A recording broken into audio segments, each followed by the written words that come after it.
Sorry I keep like having random delays. I I've mostly been editing and I've successfully finished one skit. I plan on making more.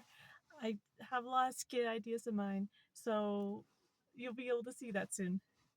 Um this I feel like I still need to catch up a little bit on stuff I did in the past, so that way when I continue with my newer stuff, it won't be like I've forgotten everything I did and then just like basically ditch it all and don't explain myself.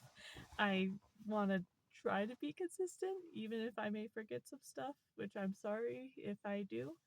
But one of my goals that I talked about on this channel was trying to read more books.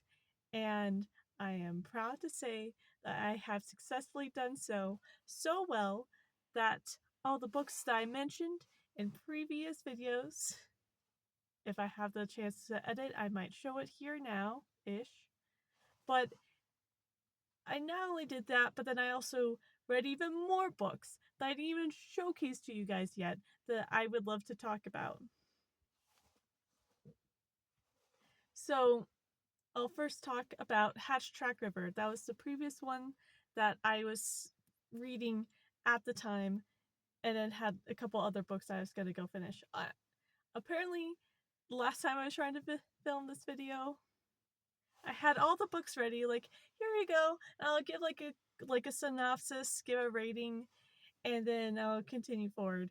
And I found out I had a lot of thoughts about Hatrack River, so it would have been just a full video for it just by itself. So I'm gonna give each book its own video. So there. Still got a lot of feelings now that I think back on it. Um,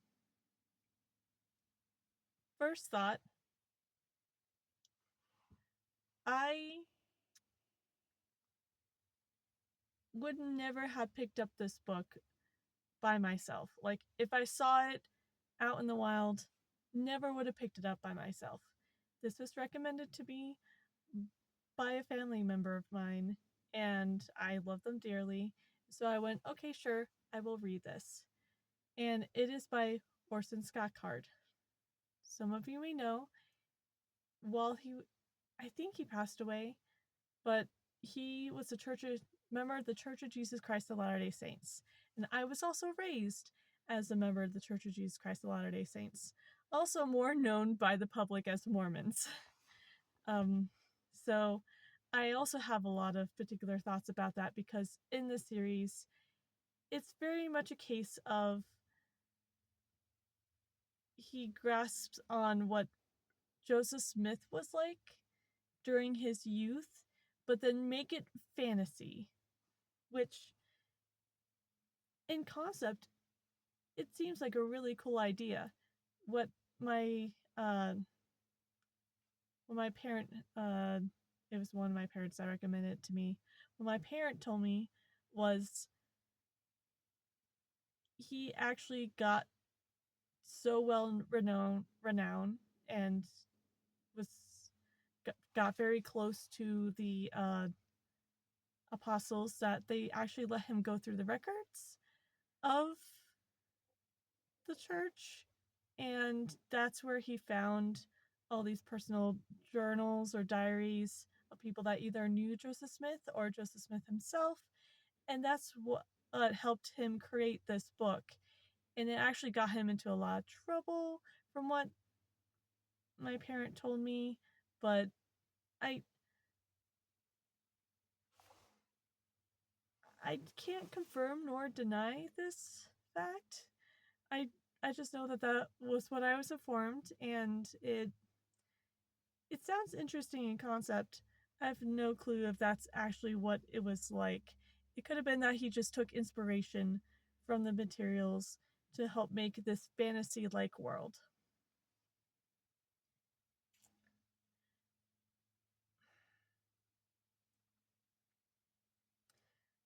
Now, second thought. It very much grasps on lots of old American folklore, I guess you could say, that was circulating around the time of not Civil War, a little before then, of just trolls and uh, like magical rocks and that sort of thing.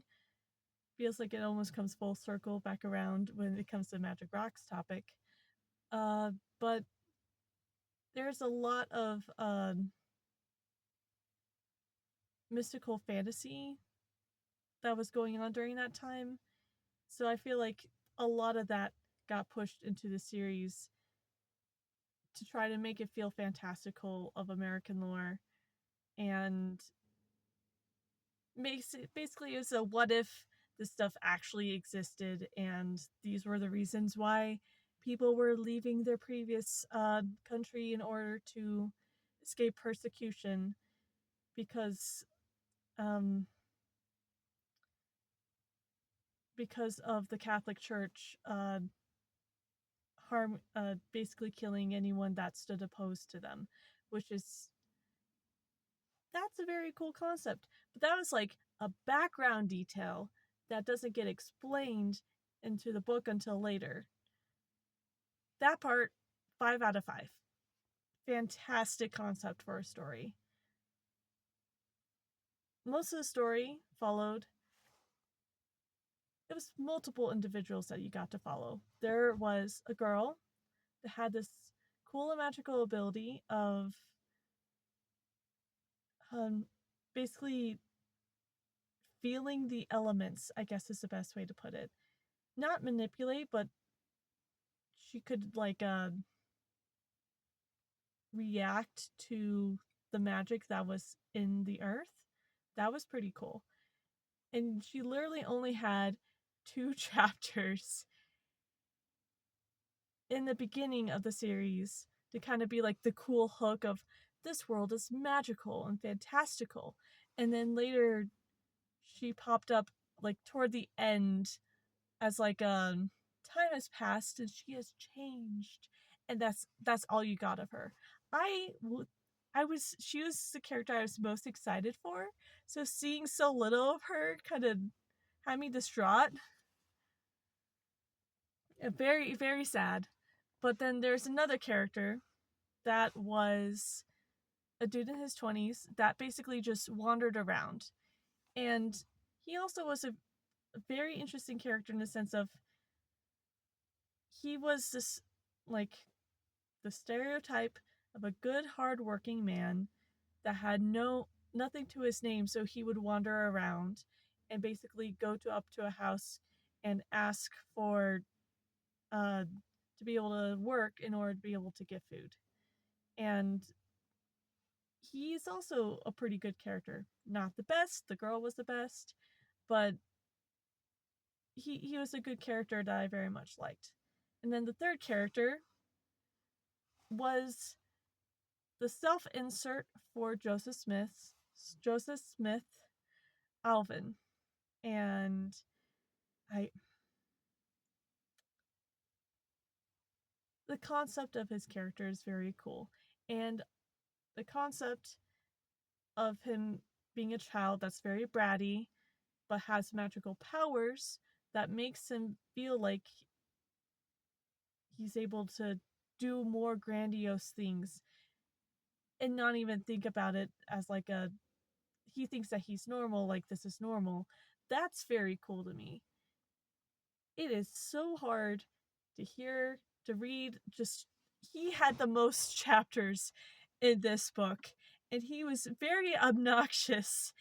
And I, it took so much of me just battling reading this book because I desperately wanted to put it down as I like read him go, "Oh, woe is me," and I. Dude could literally talk to animals and convince them to do things for him. And he goes, "Oh, woe is me." And that he was a little kid, so it makes sense because little kids can act like they could be mischievous and do things that they shouldn't. It was just very tough to uh, read. It it's like when you're watching a movie or you're watching a character that you feel like is very like you he can't be redeemed, and then he somehow gets redeemed, but you're stuck in his head and you hear how just all the terrible thoughts that he's thinking. That's how I felt reading this book. Of just, child, stop. He got better. That was, which is the whole point of the book. But I definitely, that particular book, from 0 to 5, I would rank a solid 3. Certainly not one that I would have picked up on my own, but if you love fantasy and you love being able to read different perspectives on the same thing happening, as well as what you might call it, as long as you can handle someone that like starts off as a bad character that becomes a great character later on, I would I would recommend the book for you. But this was not necessarily my cup of tea. And what? Okay, the physical book that I had, I found out later that was 3 separate books of a multi-series that this dude made. And I successfully read the first and the second book, and I dropped the third book. And the second book was dramatically better from the first book. It still had a lot of issues that, and it clearly was one of those like time dated uh series that like you read it and you're like, at moments. But it was way better at world building, with having all these famous people that are in real life orchestrated into this fantastical setting and what it would mean of why they did all the actions they did. Like Lafayette, that was fun throwback for me with my obsession of Hamilton during my teenage years. Then there's I almost said Napoleon Dynamite. There's Napoleon. There was um Ben Franklin was mentioned, but we never got to see him. And we got to see Andrew Jackson, because they touched upon just basically racism, but and a couple other guys as well. They touched upon that were real that I didn't necessarily care for. But they had like all these influential real life people that they it was basically like a what if fan fiction of the world was actually magical and they had these magical abilities that helped influence the world that we currently know today. And this book, all I could think of was, we are in the bad timeline, because this magical world actually showcased the evils of these individuals that did want a new life for themselves and wanted to be able to uh, get away from the bad people in their original homeland, while also showcasing the pain and suffering that they were doing. Admittedly, all of them have magic. Like, there's like a they brought up Native Americans in this, and one of the characters that you follow through is Native American, so you get that whole concept. And it is very much a case of that old stereotype of just of these characters being magical and knowing more, and basically being the leaders for the white individuals. But also, the white individuals also have magic too, so it didn't necessarily like scare me away. My phone is turning a little bit dark, so I might have to end this soon. I like this book dramatically more. I would give it a 4.3 out of 5. Third book, I couldn't finish because it talked about, like, the first chapter was just a man trying to explain why he should rape someone in his mind. I couldn't get past that, so I dropped the series. I still have uh, I still have feelings about how a lot of the religious things that I grew up with are very much orchestrated in this book. Like, I see a lot of influences of the Book of Mormon, which, if you haven't read that, definitely I would recommend it if you are looking to have a, if you take it in a fictional perspective of material that is part of a real religion that people do believe. It's a fun read, but I've grown up with it. I don't believe in this in particular church anymore, but I still think it's a good church with the community. I it was tough reading because I could tell the influence of where some scenes came from.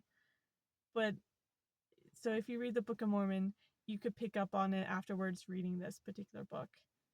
In total, in total, I give it a 2 out of 5. Not something that I would personally read. It's not bad. It's not one of those where like I just drop it and forget about it. But it's definitely not something that I would go pick up and read. It's not one where I'd fondly think of. It's an okay book. And this is already a pretty long video, so I will let you go. Thank you for listening, and I will tell you more about the other books.